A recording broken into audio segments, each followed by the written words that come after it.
Good evening, friends. We continue our study of the parables. So far, we have studied three parables, and today we will be studying the parable of the great banquet, which you can find in Luke chapter 14, verses 15 through 24. Luke chapter 14, verses 15 through 24. And this is the parable we are going to study this evening. As we begin, let's look to God in prayer. Heavenly Father, we thank you and we praise you for your Son Jesus Christ, who gave us deep theological teaching through use of metaphors, similes, parables, allegories. And Lord, this evening as we continue our meditation on the parables, learning to understand the deeper meanings, the deeper truths that you have said in very simple ways, help us, Lord, as we come together to study. Open our hearts and minds to receive the word you have in store for us, and most importantly, help us to live in the light of what we are studying this evening. We commit the rest of the time into your care. In Jesus' name we pray. Amen.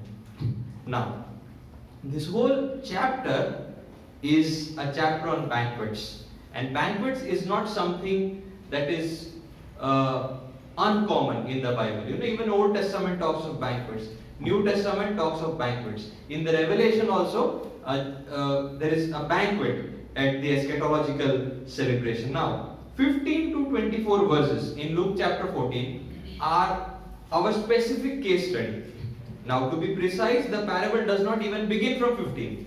It begins from 16. But 15 drives the motivation for the parable. But before that, in terms of banquet, there are two more teachings in the same chapter that Jesus gives. Please turn with me to Luke chapter 14, verse 7, the parable of the wedding feast.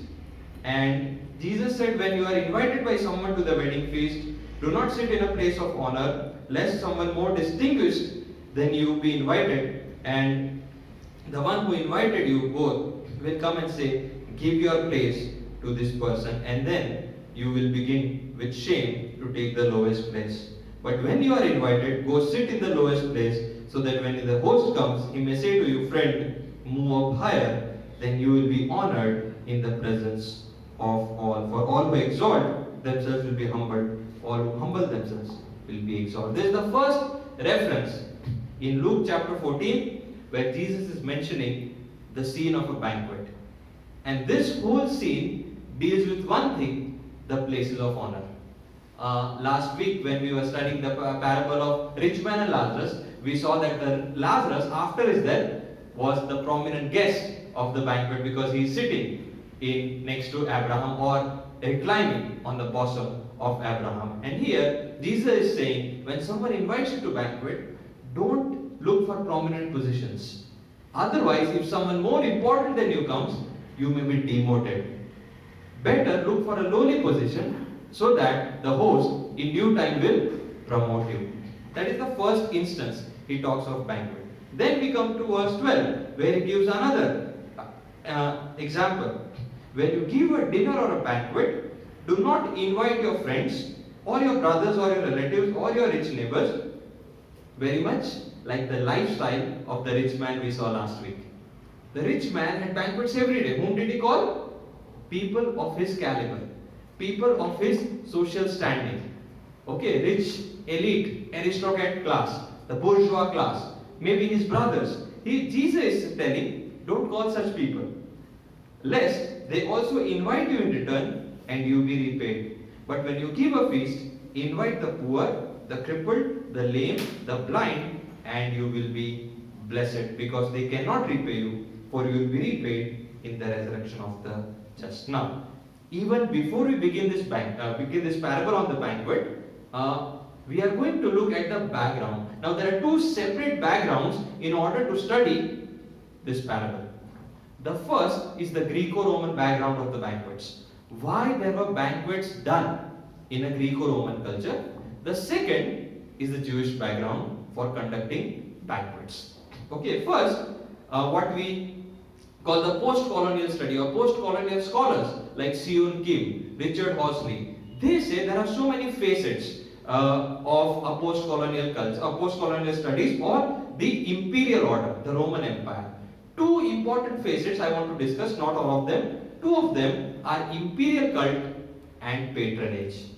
Okay, imperial cult and patronage. Now, what is imperial cult? Imperial cult says that the king is God, or he is the representative of God on earth, or the king is the vice regent. The king is the vice regent, or he is the representative of God on earth. He fulfills God's wishes on this earth. And so many cultures, even Persian cultures, required that their kings be worshipped. They were god kings, so to say. Right? So, in the Greco-Roman culture, many kings instructed that temples be built, not for gods, but for themselves. Now the question is, who will build the temple? As they say, for every Modi, there is an Ambani. Right? For every Modi, there is an Ambani. So, there was a high class, an aristocratic class, a bourgeois class, people of high social standing who would build temples for the emperor. And in return, the emperor would give them high positions in the government, high administrative positions. This is nothing but patronage. Imperial cult and patronage, two very famous, very important facets of the Greco-Roman culture. Imperial cult means the emperor is to be worshipped as God. And patronage means there is a power, a give and take of power, where the high class people who are rich, aristocratic class, will build temples for the emperor, and in return, they will also get power. The emperor will give them high posts in the government, high administrative posts they will receive from the emperor. So there is a give and take of power. Now, in this context, banquets are very common. Banquets did not have a function of fellowship, mind you. That is a whole misunderstanding, because we come from a culture of kitty parties. Right? Kitty parties is our culture. We meet together to eat, to have fellowship? No. In those times, the purpose of banquets was never fellowship. It was to maintain the status quo. If I am a rich person, I will invite people to my banquet. And based on what kind of people come on my invitation, my social standing I can uplift in the society. And this is in some ways very common to our culture also. For example, if you go to someone's wedding, and you see the police commissioner there, the prominent architects or the lawyers of the city, what will you think of that person? Oh, this person must be a big shot. Isn't that what we think? When we see such people attending so-and-so's wedding, we may think, oh, he must be a big shot, or she must be the daughter of a very rich person.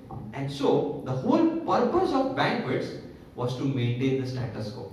When I invite people and people come to my house, my social standing is uplifted, my status is uplifted. Others can know what kind of people I am in touch with. What is my circle within which I roam around. The whole purpose of banquet was to increase or uplift my status quo. Now this is the Greco-Roman culture. Now we come to the Jewish context of the banquets.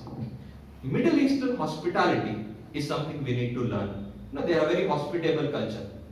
And whenever there were travelers going by, they would reside in someone's house. If you remember, the people who were traveling to Emmaus, when Jesus encountered them when it was late, they persisted that he stay with them. Right? So travelers were always welcome. Now, a traveling rabbi, a rabbi who is traveling through the town, would be welcomed by another rabbi. And when that rabbi welcomes this traveling rabbi, he would invite his other friends, the other rabbis. They would sit together, discuss about various topics, and learn about the opinion of the invited guest. In other words, it's a surprise test for the traveling rabbi. It's a surprise test for the traveling rabbi. So they invite him for a meal and they ask him questions to know his religious and political views. Religion and politics have been intertwined for centuries. So they invite him, the traveling rabbi, and ask him his opinions, questions to understand what are his religious views, what are his political views, and if he gives answers, that are satisfactory to the other rabbis, he passes the exam. If he gives answers which are satisfactory to the other rabbis, he passes the exam. Now, here the question is raised in verse 15. Now we actually come to the parable.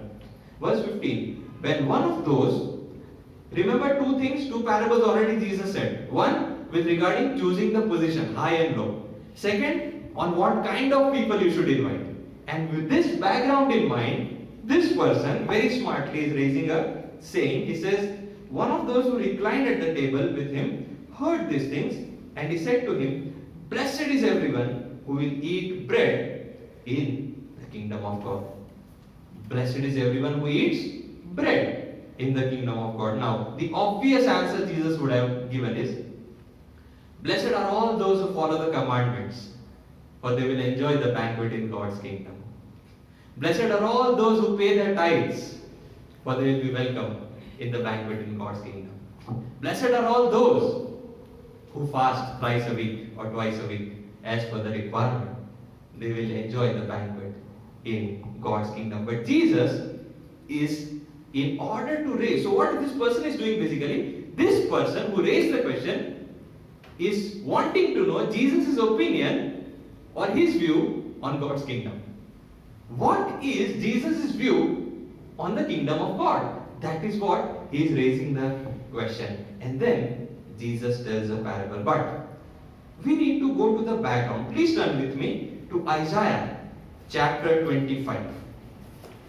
Remember, one of the rules of interpretation is historical interpretation. The history of Israel helps us interpret many of the parables. Right? Isaiah chapter 25, I am reading from verse 6 onwards. Isaiah 25, 6.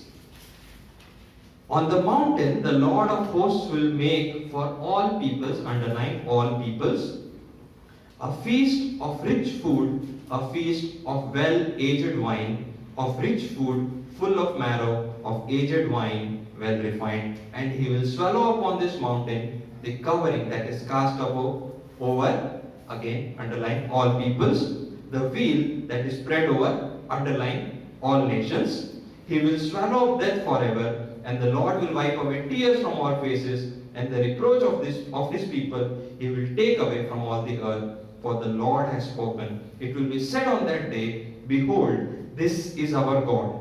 We have waited for him that he might save us. This is the Lord, we have waited for him. Let us be glad and rejoice in this salvation. So here, God is preparing a banquet and is inviting people. Jews, is he inviting Jews? Twice the phrase all peoples comes. Once the phrase all nations comes. You see, the universality of the gospel or the universality of Christ is what is very evident in the book of Isaiah, prophet Isaiah. Right? There is a banquet prepared by God, invited, and who are the invitees? People from all nations. But gradually, as time went, this whole understanding of universality was mellowed down. And this understanding of kingdom became very narrow. A kingdom reserved for the Jews. A kingdom reserved for the circumcised. A kingdom reserved only for the chosen people. And these rabbis who had invited Jesus did not think as Isaiah thought. What Isaiah was thinking was almost forgotten by the time of Jesus. And that is where Jesus brings this parable. And this is not the first time Jesus is hinting. If you read just the previous chapter, Luke chapter 13, in that, verse 29, he says, and people will come from east and west, from north and south, and recline at the table in the kingdom of God. People will come from east and west, north and south, and they will recline at the table. There is a banquet waiting, not just for Jews, but for people of all nations.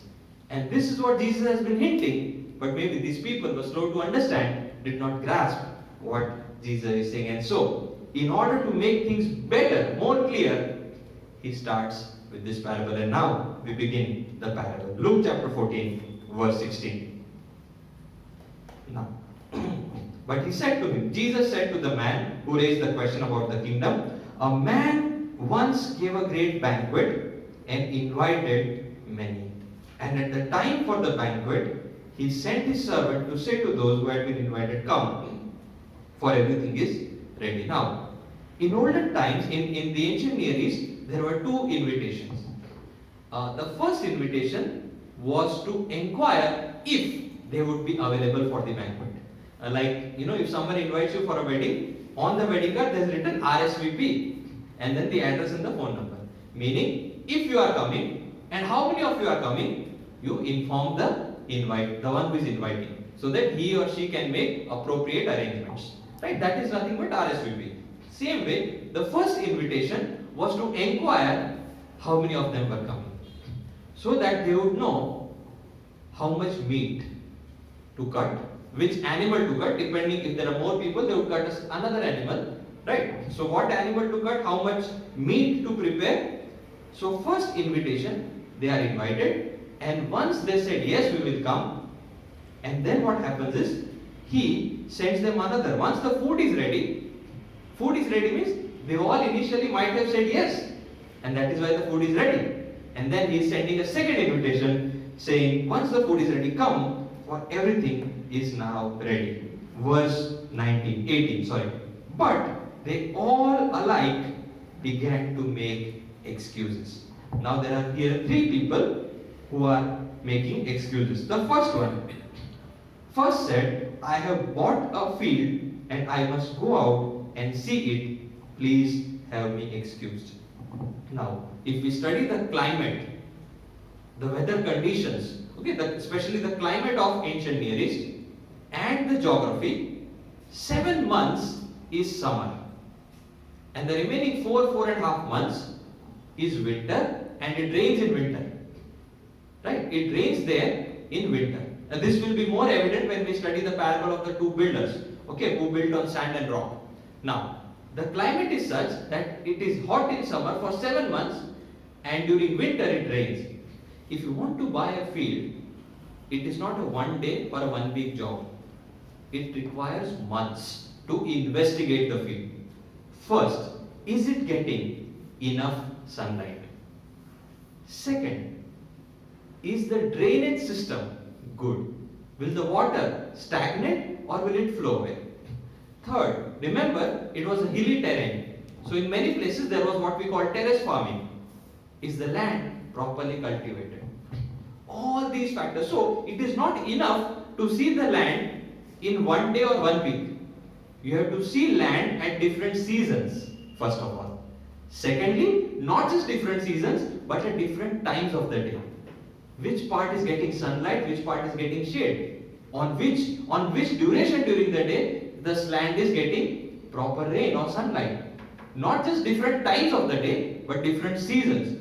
Buying a land was a months-long procedure. And by that we can say his excuse is baseless, or his reasoning, so to say, is baseless. Well, a probable reason, if we really wanted to do that, a good reason would have been, I have been looking at land for many months, but the owner of the land suddenly, just few hours back, he said, today I want to finalize the price. If he had said that, that would have been okay. That would have been somehow a reasonable excuse. Oh, he has been looking for 7 months, but today only he wants to finalize the price. Well, excused. But this fellow, he says, I bought a land and I'm going to investigate. That's a reverse thing altogether. That's not possible. You investigate and then buy. You buy and then don't investigate. So first person we know is making a baseless excuse. Then comes the second person. And another said, I have bought 5 yoke of oxen and I go to examine them. Please have me excused. I have bought 5 yoke of oxen. Some version says 5 pairs of oxen, which means 10 oxen. Now understand, oxen were not available single. They were always available in pairs. Reason being, those days of course there was no technology was not developed and we did not have agricultural equipments. like threshers and tractors and all. So plowing was always done using an oxen. Now what do you think? If one ox walks fast, another slow, will the field be plowed properly? Right? Whenever a pair of oxen was purchased, they were first tested. That are they both going together? Are they both maintaining the same pace? Only then the field will be properly tilled, otherwise it will not be tilled.